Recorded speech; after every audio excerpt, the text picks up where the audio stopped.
L'action de la France à l'extérieur de ses frontières répond à plusieurs objectifs et je voulais là ce soir développer deux objectifs. Le premier est celui d'assurer la place de notre pays dans le monde en tant que diffuseur d'idées et de création. Pour cela, ce budget s'appuie sur l'annonce d'un plan ambitieux pour la francophonie. 274 millions de locuteurs parlent notre langue dans le monde. Malheureusement, les opérateurs de développement de la francophonie ont vu leur financement s'amoindrir ces dernières années, les contraignant à se recentrer sur la nécessité de resserrer leur action sur les zones déjà fortement francophones. En parallèle, il est confié aux entreprises privées le soin d'exporter le français dans les autres zones. Et donc ainsi, le service public est supplanté par le privé. Vous savez que pour nous, c'est un souci. Ceci étant dit, je souhaite aborder la situation de l'AEFE, comme certains de mes collègues précédemment, dont l'avenir est bien sombre. Les agents se sont mobilisés dernièrement pour dénoncer les 33 millions d'euros de crédits annulés cet été et la centaine d'emplois supprimés d'ici 2019. Les conséquences sont attendues, bien sûr. Soit les établissements réduisent leur mission, soit les frais d'inscription pour les familles vont augmenter, excluant évidemment les plus fragiles d'entre elles. Alors, mes chers collègues, il n'est pas toujours possible de faire plus avec moins. Par ailleurs, la francophonie s'appuie également sur l'Institut français dans l'exportation de biens culturels, mais là, avec un emploi supplémentaire et 100 000 euros d'augmentation de budget, les perspectives sont, je pense, compromises. Par exemple, pour le livre, le programme de soutien à la traduction des offres françaises a fait ses preuves, faisant de Paris le troisième exportateur européen. Cependant, au vu des contraintes budgétaires et de la montée en puissance de concurrents, comment assurer la pérennité ?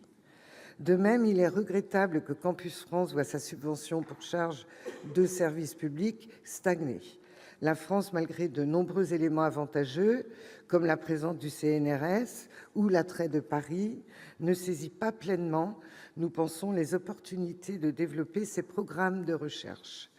Pour prendre l'exemple du Brésil et de la Chine, seuls 4 et 6 espaces Campus France seraient dédiés respectivement à ces deux pays, pourtant prometteurs dans le secteur de la recherche. C'est donc bien sûr insuffisant. Par ailleurs, un tiers du budget social des étudiants étrangers est consacré au programme d'excellence comme Eiffel, Excellence majeure ou Quai d'Orsay Entreprises. Si ces programmes sont nécessaires, on peut cependant contester cette stratégie à long terme orientée vers l'élitisme. Pour maintenir notre influence, il est essentiel de réagir face aux stratégies offensives des pays concurrents dans tous les domaines, évoqués également ici, la Turquie ou l'Arabie saoudite dans l'enseignement supérieur, la Chine, les États-Unis dans l'aide au développement en Afrique notamment, la Russie dans les espaces médiatiques ou encore le Qatar dans le sport, l'industrie du luxe et j'en oublie beaucoup. Le budget proposé donc n'est pas à la hauteur de ces attentes. Le second objectif de notre action extérieure tient à assurer aux Français vivant à l'étranger des points d'accroche avec la France. Et là aussi, il est difficile d'être relativement satisfait d'un budget qui ne permet pas l'amélioration d'une situation rendue critique depuis déjà longtemps. En 30 ans, la moitié des effectifs du Quai d'Orsay a disparu. Le budget présenté comme stable omet de parler des 160 millions de crédits gelés cet été et non compensés, ainsi que des baisses prévues pour 2019 et 2020 à hauteur de 176 millions d'euros. La France, troisième réseau diplomatique du monde, paie aujourd'hui les choix budgétaires faits, en fermant des antennes diplomatiques et en supprimant des postes. Les conséquences pour nos concitoyens à l'étranger, mais aussi pour les étrangers souhaitant venir dans notre pays, sont importantes. Impossibilité de se déplacer ou du moins difficulté de procéder à certaines démarches, allongement des délais d'actes administratifs, les obstacles sont tout de même nombreux. Le déroulement, par exemple, des différents scrutins des élections de 2017, malgré des rallonges budgétaires, illustre parfaitement cette détérioration.